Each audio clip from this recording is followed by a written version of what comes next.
Hey guys, thanks for tuning in to Within the Frame. I'm Janet. And I'm Richard.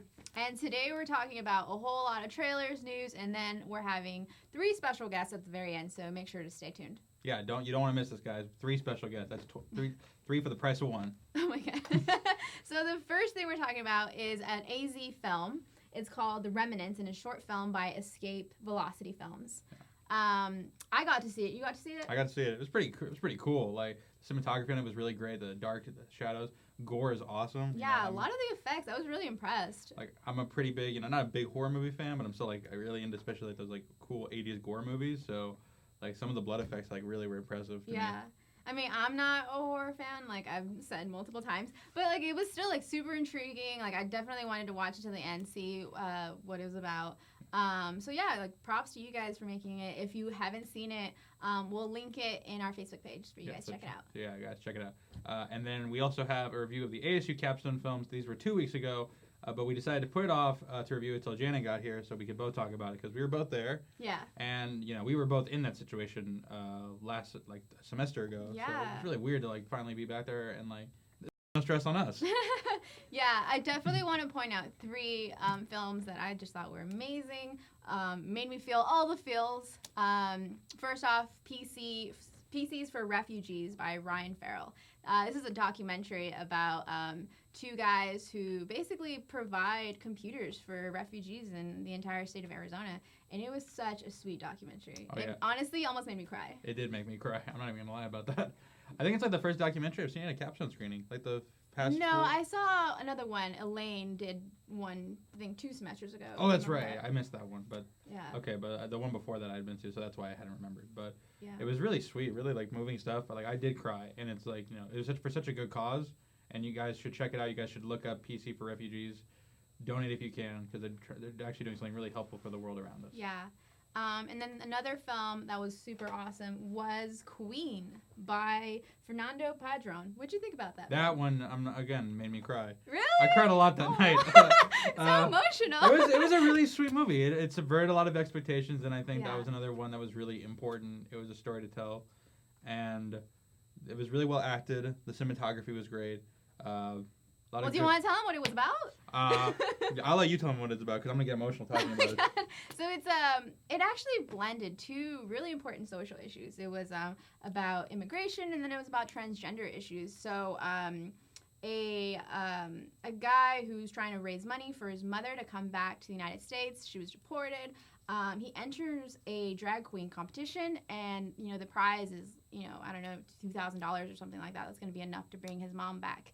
And, I'm not going to tell you the end or anything like that, but it was awesome. It was well written, well shot. I loved it. Yeah, it was I think, my personal favorite of the whole night. And it won an award, right? Yeah, it won the Ethics Award at ASU, and I think that was, that was an important award for it to win. I honestly don't think any other movie could have won. Maybe the PC for Refugees, but if any of those 2 movies, those are the 2 that deserve to win. I feel like the capstones this semester was just full of just being very aware socially, a lot of causes. You would think something big happened in 2016. It's almost like they were, talking about something. Yeah.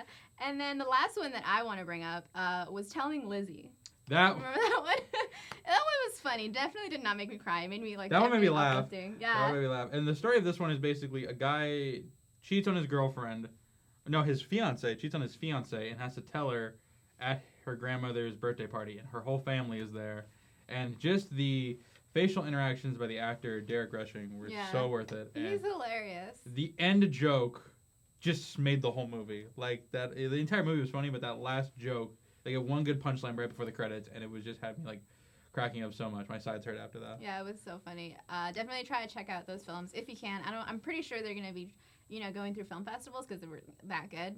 But at the end of the year, probably check them out. 2 more ones I wanted to highlight. Leap. Leap was directed by Michael Finley Jr. He's actually a friend of mine, and I actually got to cameo in that one. And if you're thinking that's why I'm mentioning it, that's a good reason why I'm mentioning it, because I cameo in that one. He was like a burglar.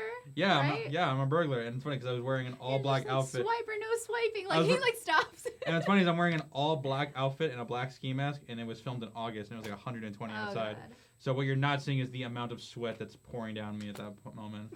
But that one was just, that one was, it was really touching. It was really, because he made that one, I know, because of his dad. It was about cancer. Mm-hmm. And I think it was really touching, really moving for him to see it on the screen. And you could see the audience responded really well to it. Yeah. And then the last one I wanted to highlight was Left or Right. It's about a guy who has to make a decision on if he goes to take this career or if he stays with the girl he likes. And I think because every time he looks either camera right or camera left, it's a possible future that it could be for him. And I thought that was a really interesting story, and just a visual technique to show what could be life in one way and what could be life in another. Yeah, there's a lot of interesting stories that were told that night. A lot of good experimentation. Mm-hmm. So, guys, that's it for the ASU Capstone segment. Let us know what you think about any of the capstones you saw. If any of the directors are watching, please, we'd like to have you guys on here. So please contact us. And now we're going to go into some mainstream movie news. Janet, what do we want to talk about first? Well, I think there's one thing we definitely need to talk about. Is there like an elephant in the room? I think wonder what definitely. Did anything big happen over the? Let me think. Something involving DC Comics and Warner Brothers. Yeah. Huh. And like David Ayer. And like Harley Quinn. Oh, that's like... right. That's right. Warner Brothers decided to not learn anything from their last screw shots up. fired immediately. Yeah, they learned nothing from their last screw up and said, you know what? Let's get the guy that directed Suicide Squad and let's give him Gotham City Sirens. And for those of you who don't know, Gotham City Sirens is basically Harley Quinn, Poison Ivy, and Catwoman. So the three biggest women in not only Batman's life, but probably in the whole DC universe. And we've given it to the director, who probably made one of the most misogynistic movies of 2016, and who writes every... Okay. Let me just point out that the crappy movie that we saw was not David Ayer's fault. I don't think that's entirely true. I think part of it is his fault because Suicide Squad's problems also stem from the script, which he wrote. But he's not writing this next film. But he's still directing it. And okay. A lot of the choices that were in Suicide Squad were made as a director's choice. And I think his tonal choices aesthetically... I know you have a huge issue with the tonal choice. You like felt like it was like a music video. It was okay. It's basically like finding out after. I can imagine this is how it was in '95 after Batman Forever came out, and they said we're going to give Joel Schumacher another Batman movie. This is pretty much how it feels. Warner Brothers had learned nothing from their mistakes, and no, I just can't fathom that they're going to give someone like Harley Quinn and Poison Ivy and Catwoman to David Ayer, someone who. He's an amazing director, okay? Is he an amazing director, Suicide Squad was not his best film. Because Sabotage isn't good either. Warner Brothers took that and, like, destroyed it. I mean, you can tell the editing, the final film was crap. The editing is crap. And it's good. I thought it's you even admitted it. It's not crap, but it's, like, not the best that it could be. I mean, there's like issues. There's a lot of issues. And a lot of those issues are in the script. Were there from the beginning. Okay, but can you leave that because you know that he's not writing it? Okay, even if he's not writing it, directing choices, the way he chose to, because obviously he was the one who chose to include characters like Katana or Killer Croc or Captain Boomerang who have nothing on the plot of the movie. Don't you think though that was in the editing where those important plots were chopped off? Okay, then maybe. But then here's my question: why on earth would he come back after Warner Brothers screwed up Suicide Squad so much? Because he had that potential. It was his baby. It could have been so good if Warner Brothers didn't come and like ruin it. I just feel like his aesthetic choices, the way he views the DC characters, and I like his aesthetic choices. And I think the gangster vibe worked for Suicide Squad because it's a nastier thing, and I think for Joker and Harley and all of them, it worked. But the rest of Batman's Rogues Gallery should be different styles, and I think it's a weird choice to get David Ayer to do characters like Poison Ivy and Catwoman. And I'm also going to say right now, if they get an actress who's 20 to play Catwoman, it's going to be bullshit. Because Catwoman is supposed to be essentially the love of Batman's life. They should be about the same age. They should be around basically equals.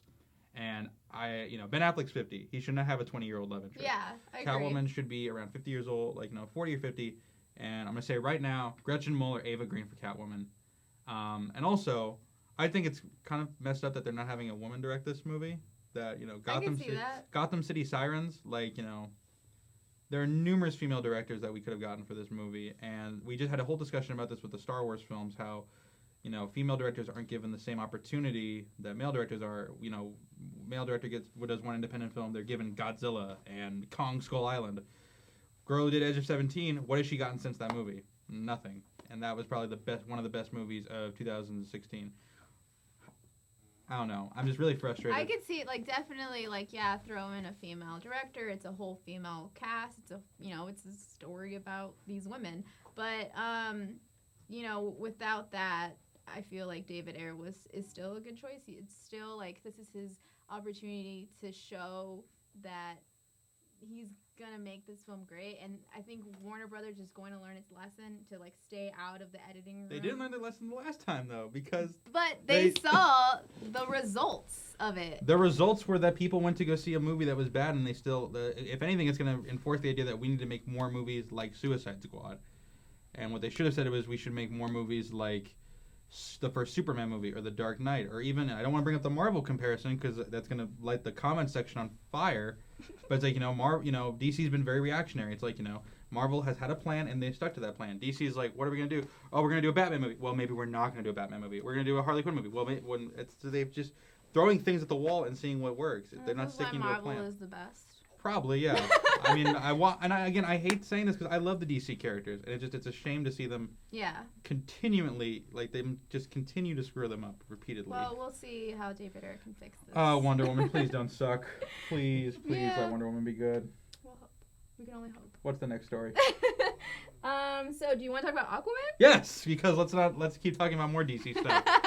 Patrick Wilson has been cast as the villain in Aquaman. He is going to be playing Orm, aka Ocean Master. Orm is Aquaman's half-brother. Essentially, he's like the Loki to Aquaman's Thor. And Patrick Wilson, for those of you who don't know, played Night Owl in Watchmen. So this is his second DC film. And he's actually the third actor from Watchmen to appear in a DC film. Jeffrey Dean Morgan played Thomas Wayne in Batman v Superman. And what's his name? Billy Crudup has been cast as the Flash's father in the upcoming Flash movie. And Patrick Wilson also was the voice of the President of the United States in Batman v Superman. So it's a small world. And this is also his fourth time collaborating with director James Wan. Yeah. Worked with him on Insidious and The Conjuring and The Conjuring 2. That's a good choice. I like, I'm excited as a comic book fan because it probably means we'll be doing the Throne of Atlantis storyline, which is probably the coolest Aquaman storyline ever. Probably the only Aquaman storyline ever. I don't know that much about Aquaman, but I am excited that, he's casted and to see, like, how James Wan is going to direct him differently, obviously, since they've worked together in all these horror films. This, comic book film is completely different. I would like to point out that he's playing the half-brother, though, of Jason Momoa. Yeah. So what parent do they share? Because where do you get a dude that looks like that? And then a dude that looks like... Well, it's same thing with, like, Loki and Thor. Yeah, but Loki's like... Loki, they say, is fully adopted. He's not even, like, half-brother. Right. Yeah. He's adopted. So that's gonna be fun to work out. Our other story is we have some trailers that dropped, obviously. Jen, I want to talk about the Wall trailer. I think you have a lot of things to say about that one. I mean, I don't have a lot. I just saw the trailer today. You just saw the trailer? Oh, you just saw the trailer today? Yeah. I just thought it was really cool. I mean, it felt like 127 hours. Kind of like that. You're stuck. You don't know what to do. You're really stuck between a hard place and a rock. Rock and a hard place? Or I guess a wall in this case. But, like, it's just, you either stay and you die, or you leave and you get killed, and you die. And it seems like it's going to be, like, a very psychological film. Like, I don't really see what else it can do besides making it a very mental, like, decision, reflection kind of film. Yeah. So, yeah, I'm excited for it. Do you have any thoughts on it? Pretty much the same thing. I thought the same thing. I thought 127 hours, or that scene in the Hurt Locker, where they're kind of like the two soldiers are, like, across the thing. Mm-hmm. And, you have, like, I think it's, like, 10 minutes in the Hurt Locker, but, Yeah. Just that very, like, claustrophobic, emotional, like, like scene. Hostage almost. Yeah. So. I like it. I'm looking forward to it. What other stories do we have today? So, next up, do you want to talk about Christopher Nolan? Dunkirk. Yeah. Oh, that trailer, though. Dunkirk. It's funny because it actually dropped on the same day that the teaser trailer for Interstellar dropped on November 14th. Oh, really? Yeah, or November 13th. I'm sorry. You're so all about this trivia. This facts. Yeah. No, I'm sorry. It was December 13th is when it dropped. But I think it was a really interesting trailer because they're showing that Nolan's doing something very different. Mm-hmm. I don't really know what else to say about it. The cinematography looks good. There's not a lot given on plot, but Nolan films never give a lot on plot in their first trailers. Yeah. I don't think we knew what Inception was really about until like a month before its release. Exactly. And Interstellar is the same way. But it looks great. Also, Kenneth Branagh. Oh, that guy's awesome. Kenneth Branagh could read me the phone book and I'd be happy. Oh my god.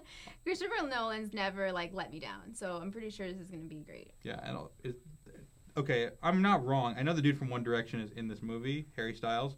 Oh, really? But I think I saw him in the trailer, and it's so weird to see that. It's like, is this like his Justin Timberlake moment? Like, this is where like his Social Network, where he's gonna be. Because if we have to live in a world where Harry Styles is the next big thing, it's gonna be really funny. I honestly didn't know that. Yeah, he's gonna be in the movie. Okay. All right. All right. So, do you want to talk about Fate of Furious? Fate of the Why? That's my question. Why? You know, Well, my first question was like, oh my god, why is he betraying family? it was like Captain America: Civil War, where it's like, Yeah. I really wanted to be like, yeah, I was your friend, so was I. Yeah. And then after it like sizzled, you know, I was like, why are they making more? They have a submarine. That's the coolest thing ever. If we don't get spaceships in the 10th film, I'm gonna be really pissed. And we have a tank too. We have a tank and a submarine. That's crazy. It's funny that it feels like the Fast and the Furious franchise has become more James Bond as the time has gone on. You know, they've gotten really crazy, exotic locations and Yeah. crazy over-the-top action where James Bond's tried to be more subdued. Fast and the Furious is going to be like, how crazy can we get? Because if you think about it, if you break them into like trilogies, the first 3 are just street racing films. Mm-hmm. The 4th film is like a prologue for the next trilogy of 5, 6, and 7, which is the heist film series. So I don't know what 8, 9, and 10 are going to be about. Oh my god, But they're I'm- gonna make 10? Yeah, you didn't know that? They got Fate They Fate just of the stop. Furious. I don't know what the 9th pen will be, but then if they don't call Fast and Are the they gonna Furious 10, stop at 10? they probably, I don't know, maybe they'll build a cinematic universe. They should cross over the Fast and the Furious with Triple X. Oh my god. I feel like I only watched the first and the second.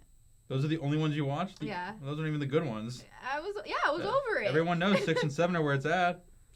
They got cars jumping out of planes in the 7th one. Sounds exciting. That's awesome. So, I mean, I'm not a big fan, but I'm totally going to go see it. It's big, it's dumb, it's fun. I'm on board. It just sounds like Richard. Yep, exactly. Right. So, another film came out yesterday. And Manchester by the Sea. I guess, yes. La La You La did La- not watch that. La La Land? What did you watch? I don't know. Oh my god. I'm so over Richard right now. I think does that have something to do with something with wars and stars? Yeah. Does it have the title One? Rogue One. Rogue came One, out. baby! I'm Oh! so over you. Rogue One. All right. So, what do I say about Rogue One that probably won't get me in trouble? I can't believe I have to put a spoiler alert for Rogue One because you know how it ends. They get the Death Star plans. Like, you know, it ends right where A New Hope lets off. So I don't know why that's a surprise to people. But anyway, Rogue One is a movie that I think it's an experiment of a Star Wars film. They want to see if they can test the brand, move it forward, and see if we can tell stories outside of the main episodes. And I think it succeeds in some areas and fails at others. It succeeds at selling a new tone and selling new adventures because I totally want to see different Star Wars films.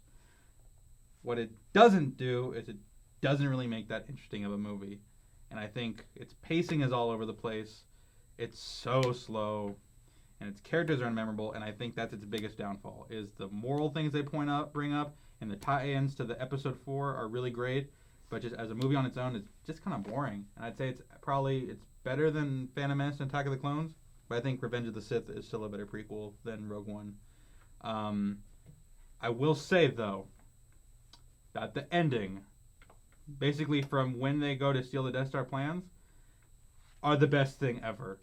And the last 10 minutes of it, I like screamed. You screamed. I screamed and the whole theater screamed because there's a character I can't see. I feel weird. I can't talk about the movie in full because I'm gonna give spoiler alerts, but it's not really a spoiler. But anyway, there are 2 characters that appear in the last 10 minutes, and it's the best thing ever. And it's going to make you rewatch episode 4 in a whole new way. I remember I got home at midnight, and the first thing I did was put in the first Star Wars movie. Because I had to watch it. I wanted to see all the tie-ins. And it's funny, there's one thing that none of us ever noticed in the first Star Wars film. When the Imperial officers are all talking to each other, there's a chair that nobody's sitting in. Mm-hmm. And that's supposed to be the chair of the main villain in this movie. Huh. So I thought that was a weird thing. But anyway, Rogue One, I don't think I liked it as much as I should have been. I still enjoyed it because it's a Star Wars movie. I heard that the music wasn't. Oh yeah, the music was lackluster. They had 4 weeks to compose the score, and you can really tell. Mhm. Music in a Star Wars movie always They drives didn't even have the Star Wars The Star Wars I'd- theme song. I'd go see Star Wars. Shut up. They play at the end. The end credits, obviously, they do that. Okay. But I think, But yeah. not in the opening. and that didn't bother me. Like not having a title crawl doesn't bother me. I think it's a good way to distinguish between episodes because the Mhm. title crawl is to inform you of what happened in between films. Okay. But the thing is that we pretty much know what happens before this film and what happens after this film, so don't really need that. All right. trying to think what else. Oh, there's a weird. Okay, this is a weird nitpicky thing. The title font is awful. When they actually show the Rogue One thing, it looks like something a first-year film student designed. Like, I know they did reshoots and they had 4 weeks to compose the score, but I didn't know they had a night to do the title sequence. Oh no. But I feel like I'm being harder on it than I am. You probably are. Because I actually did like it. I still liked it. The droid is awesome, but some of the side characters are awesome. Just the 2 main leads, who played by Felicity Jones and Diego Luna, are really bland. Yeah. And it's a shame because you have great actors playing bland roles, where it's almost like the reverse of the prequels, where you have really kind of interesting roles played by actors who couldn't act their way out of a bag. Except Ewan McGregor. Ewan McGregor is like in his own little bubble. Anything bad I say about the Star Wars prequels, I want to put Ewan McGregor in a separate little bubble because he's perfect. All right. But anyway, that's my review of Rogue One. If you're a Star Wars fan, you'll probably like it a lot more than a casual fan. It's a lot of inside baseball, some cameos that you won't believe that they were able to pull off. But if you're kind of not into the Star Wars franchise, then maybe this isn't the movie for you. Oh, and if you're asking, yes, Force Awakens is definitely better. So that's it for that. Now, let's get to the real reason why you're watching, the big show, the guest. Janet? Today we have the cast and director of Stages. So come on, guys. What do you want to say? Welcome, guys. We have director Josh Bergoff, Cheyenne Brown, and Austin. I'm sorry, and Austin Elmer. How you guys doing today? Good. Yeah.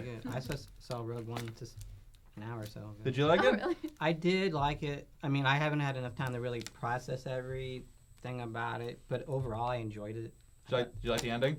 Yeah, especially because at one point I was like, I heard this part was supposed to be good, but I'm waiting for the payoff, and then all of a sudden, oh, It paid off. yeah, Like, you know what I'm talking about. It was totally worth it. yeah, it was. But let's talk about your guys' film. What can you guys tell us? Because it's very top Yeah. secret. What's it about? It's not. I don't want to say it's top secret. It's just, there's like one little. I just don't want to give away everything because then I'm like, oh, you won't be. Yeah. I feel like you kind of need to watch it almost 2 times. It's short. It's like 10 minutes long. So, because of what happens in it. But basically, it's about these two. They're a couple. They've been together for like 3 years, I think it is. And then something happens, and then she's upset, and she goes through these stages of grief. So she goes through depression and anger, and I can't even remember. It's denial, anger, Mm-hmm. bargaining, So if you watch the depression, acceptance. Yeah. so if you watch the movie and kind of keep those in your head, you'll kind of see how she goes through those through the whole film, And the reason I wrote it is because a friend of mine wanted to do he goes, let's do a really short scene of something, anything, man. Just make it really cool camera shots. And I'm like, I don't want to do something like that. I want to make it at least a story. Yeah. And then I decided, like, well, let's make it a challenge where, like, we try to tell most of the story without any dialogue. So out of, like, I don't know, 8 to 10 scenes, there was only 2 with dialogue in it. So I kept it really minimum. And then the location, I originally wrote for just, like, a kitchen, and that was it. And then when we found the house we were going to use, and it was more like an open floor plan where, like, like no walls, so you could walk straight into the living room and stuff. I kind of changed it. We're like, okay, we'll have this argument in the living room, and then, so like that. But then the great thing that happened was, it's not great. Right the day before we were supposed to shoot, our location dropped out. Oh no. And we had been planning this for like months. It's probably the most pre-production I ever did on any of my stuff. And like this guy was so hyped about it. If you went over to his house, he'd be like, yeah, I can't wait. It's going to be great. It's going to be awesome. I can't wait. You guys do anything you want. You want this taken down? You want that? You want to put a nail in that wall and tear it? Okay, yeah. He was all about it. He was so into it. And then the day before, he texts the guy was his friend and was part of this and says, hey, man, can we put this off for like another month or so?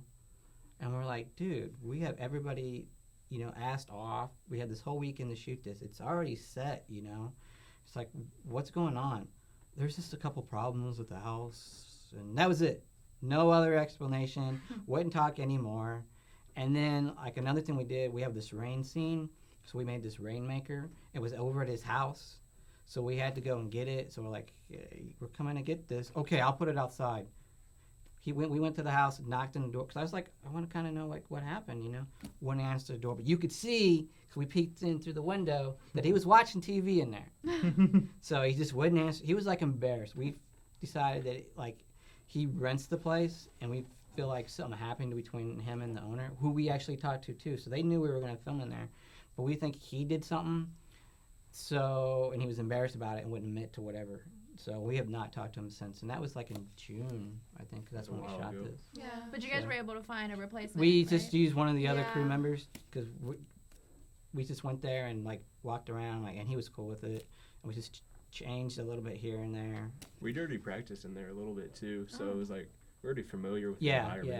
yeah. The Mhm. audition, some of their auditions were in Yeah. there. That's So good. the thing that sucked was though it did change like some of the shots a little bit because the place we shot it was like more compact, so Mhm. we didn't have quite as much room as I wanted for certain things that happen. So Yeah, Mhm. there were certain things that I wanted to do, and I couldn't because of the way they had to set the camera up, and I'm like, oh. yeah, But it still came out great. So. Yeah. Yeah, just had to change the blocking a little The, bit. yeah. the That was the blocking. main thing. Yeah. And so it took you guys like 1 day to shoot. took 2 2 days to Yeah. shoot, and then we had some pickups like about a month later, maybe, Yeah. give or take, with just her because we needed some like close-ups on some hands and some other jazzy stuff, and Mhm. so that was it. And then after that, we've like I said, we started in June and we finished like editing and the music in November. So, and the reason we can't really show it is because I've already entered it into the Phoenix Film Festival, and one of the rules is that you can't Yeah. show it. So it's kind of sucks. I'm like, right now I really want to like go watch it right now, Yeah. but I can't. First day So- was brutal though. We stayed up till Yeah. 6 in the morning. Oh my gosh, Was we it were all overnight? so tired, but it fits so well in the movie. Because I was actually so exhausted, and in the film I'm exhausted and I'm sad, so it just kind of it played out well. It was Very real for method. me. Yeah. Luckily for me, I wasn't there on that. Day, so I had to be up till 6. Yeah, it was easy for him. Can He you has- guys tell us like what films you've done before? You know, your experience with acting and stuff like that.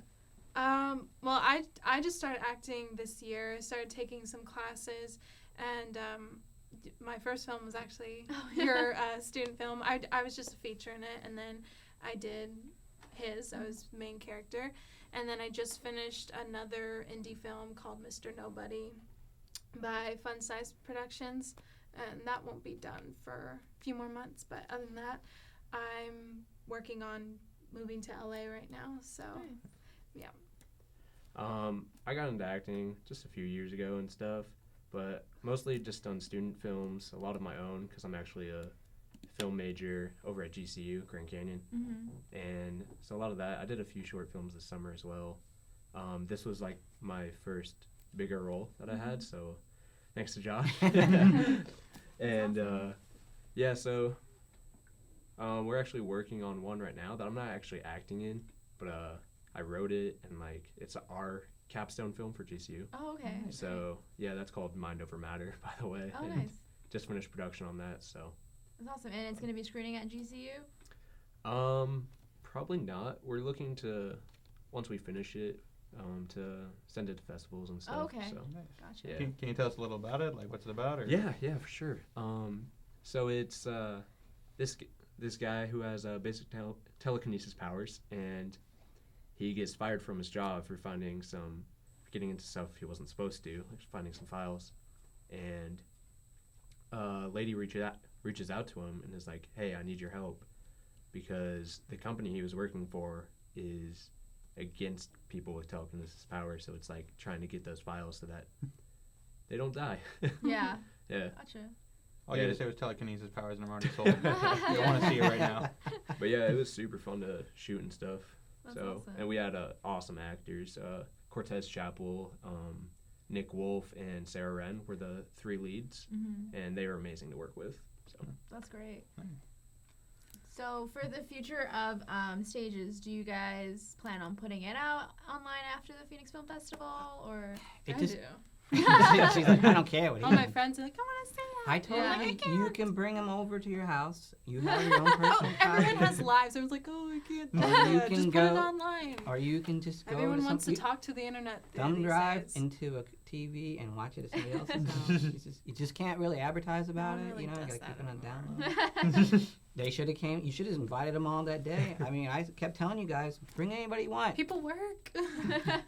Yeah, that's totally like the life of like a film's life. Like you Yeah. have to wait for a year You did- for like yeah, it is. everything. Yeah. It kind of sucks, but the payoff's better. It's Yeah. true. I mean, it depends on like. I also sent it into the Jerome Film Festival already, and I don't think they have like rules like that. But I still don't want to just like throw it up there, and then you're like, oh, well, why should I go to this film festival if it's going to be Yeah. on YouTube? So I kind of like to wait. You know, like I could put up like a private link, and then she could share it with her friends and just keep it on the download like that, I guess. But that's about it. Yeah. So. But you don't plan on releasing it ever. Not well at some point. Okay. I mean, like, heck, I might even try. I have another series called Kick-Ass Cops that we already finished, and that's actually up on Amazon. Okay. Really? So yeah, it's on Amazon Prime. You can pay the 99 cents the episode, which that's pretty cheap in my opinion. Or if you have Prime, you can watch it for free. So only the first 2 episodes are up though, because I'm not ready to put up the third one because I gotta type in all the subtitles, and that takes kind of a little bit. You know, Yeah. kind of getting burned out after doing the first 2. I'm like, oh my goodness, it takes forever. You know? So it might go up there. I mean, you don't make a lot of money, so don't even think about like, oh, this is the future. I'm gonna make some, because you get like 15 cents for every hour. Mm-hmm. So if you make a short, like if it's 10 minutes, man, it's gonna take a while, like a lot of views, you know. Mm-hmm. So I think I made like for each month, it's been up there about $1, maybe 2. I don't know. So. Do you have any other projects coming out? I don't have anything at the moment. I have a few scripts, but we haven't like locked in on anything yet. Originally I wanted to start getting pre-production on something before the end of this year, but that's not gonna happen now. So it just depends. Like, it's kind of hard with your group. You know, like you have friends and everybody has their own jobs, so it's kind of hard sometimes to get them dedicated. So it's like, well, do you want to do something long or do you want to do something short? If it's long, you know, like you gotta be committed for like a month or more. Mm-hmm. You know, like shooting wise, and because you're not gonna shoot like every day. Like Mm-hmm. we're not, unless I could find like a producer or somebody to get us money, you know, so I could actually pay people to shoot. Like hey, everybody, we're gonna shoot for 1 straight week. That would work, but I'd have to pay everybody for sure. Like stages, everybody worked for free Mm-hmm. because they all love me. No, that's not true. So, but I mean, that's the thing. Or if there's like a back end, you're like, hey, you know, like I will pay you like when this goes somewhere. Like if we get the, like, you know, sell DVDs of this or whatever, then, you know, I could probably pull it off more. So it might be more along the lines of a short. And I do have like a couple of those, but we just haven't decided. Mm-hmm. So. Awesome. I was gonna say, because obviously you directed this and you said you wrote it also. Mhm. What are like some of your influences as like a director and like a writer? Like who are directors or writers you look to? Well, let's see. I've always been big on Spielberg, and I always go to the one that everybody goes to, and that's Tarantino, which I really do like. But sometimes I feel like some of his stuff is like a little too much. You know what Yeah. I mean? You know, and it seems like it's always a go-to film person. Yeah. Tarantino. I just watched a thing on De Palma last night and the night before, and I do like a lot of his stuff. And his stuff is kind of, it's hit or miss though. Yeah, De Palma is like someone who really either makes like really awesome or something that's kind of like But he always has those cool tracking shots, you know. It's this big thing, you know, like go through here, go through there, and so that this thing was on Amazon. It was pretty interesting because he talked about that sometimes, like, oh, well, we got the first Steadicam for this shot. You know, originally it's gonna be like this, and then we got a Steadicam because you know he's been doing it for so long. Writers, I don't know. I don't really pay close enough attention, I guess, to always know, like unless it's like Tarantino, who's writer and director, you know. Just go with Sorkin. You can't go wrong. I don't hate his stuff, but I'm just like, I don't know. I mean, I am a big about story when I watch stuff. Like, one of the things I was always told, like when I first started film school, is like, oh, you're gonna look at films different. You're gonna sit there and pay attention to the lighting and be like, oh, why was this lit like this or whatever. And really, I don't do that. I mainly watch to be entertained, and make, to me, it's the story. Does it make sense? Like, why would they do that? You know, and that's what I look for more. Yeah. Than like lighting and coloring and stuff like that. I mean, it makes a difference, but it's not like super high on my list. yeah, it's not your main Yeah, focus. like it won't kill me. Yeah. You know, like write it off. You know, I will say that I totally disagree with you on Suicide Squad because you sound like you hated it, I did hate it. and I really liked it a lot. And like like it was hard for me to keep my mouth shut over there. Like not throughout actually the whole thing, the whole time you guys were talking, I was like, man, I want to say, like no. I really liked it, but I mean, I don't. You must be really into comics. Is, I am. that, is it I because am. of the story? I wonder what gave it away. Is it because of the storyline? Because I really liked it. I think it was like a combination of like the storyline and just the aesthetics. I didn't like the way they like. It looked like they thought they were trying to be a comic book, but it just comes off as like what a really He thinks corporate it's guy. too gangstery. No, that's not it. I think it's what Yeah, a corporate you guy do. thinks a gangster or like punk is like. I think that's it's like what a really high end corporate guy thinks it is. You know, I heard that they I think did we- 6 edits on it, though. Yeah. They went through a lot of it. So I think you're outnumbered right now. with I how am- people, oh, like- no. like, I enjoyed it, but I think it could have been better. oh yeah, it especially probably the could've been main better. villain. Yeah. I thought that was kind of weak. Are Although Yeah, she was a cool yeah. character. you but- oh, you're talking about Enchantress? I thought you were talking Yeah. about Joker for a second. Oh no, No. he wasn't the main Yeah. villain. Joker was like barely in Yeah, it. I like doesn't that count. too. Yeah, but have you seen Assault on Arkham, like the animated version? yeah. See, That that, was really good. that was much really better. good. That's what I was expecting. Yeah. The movie was gonna be That's like. what I was thinking. Yeah, man, I am outnumbered on this. I took, we end on a good Wow. note for me. So do you guys have like any social media or anything that you want people to follow you on? Oh, Sure. for sure. Yeah. Let's start with you. Let's see. Just JB Pro Films or just JB Pro. Put it in Twitter, put it in Instagram, Facebook, whatever, and you'll totally find the YouTube channel JB Pro Films. So everything's just JB Pro, Awesome. you know. So it'll pop up just like that. Awesome. Shania Brown on Facebook, Instagram, Twitter. On Instagram, it's Shania Brown with an extra A. So it's SHANIYAA Brown. Is there another one out there? And then there are Okay. plenty of Shania Browns. And then my Twitter is lovelynaya_. And my Snapchat is lovelynaya34. So I like that she gave out her Snapchat. We've never had someone Yeah. give out I'm a not. Snapchat. I mean, I'm more on Snapchat and Instagram. Yeah. I remember when we were taking the pictures, and you're all like, "Hey, we're out here taking these pictures. I'm gonna Snapchat this." Yeah. Yeah. I Snapchat everything. Yeah, that's one of the things in stages. There's a refrigerator that's just full of pictures of them as a couple. And one of my friends who saw it, he was like, "Are they really a couple? Because those pictures." I'm like, "No, they're not." Did a whole They day sold of We shooting really those sell pictures. them. Oh yeah, Yeah. for sure. And do you have social media? Yeah. Let's see. I think my Twitter's Mr. Austin Elmer, and then it like no space or anything, and then Instagram is Austin_Elmer, and it's either that or they're switched. Just type And then in. Facebook, just my name. If we can find them, we'll link them down below for you guys. Cool. Awesome. Well, guys, thank you for coming on. We The Yeah. really show was appreciate it. good. I enjoyed it.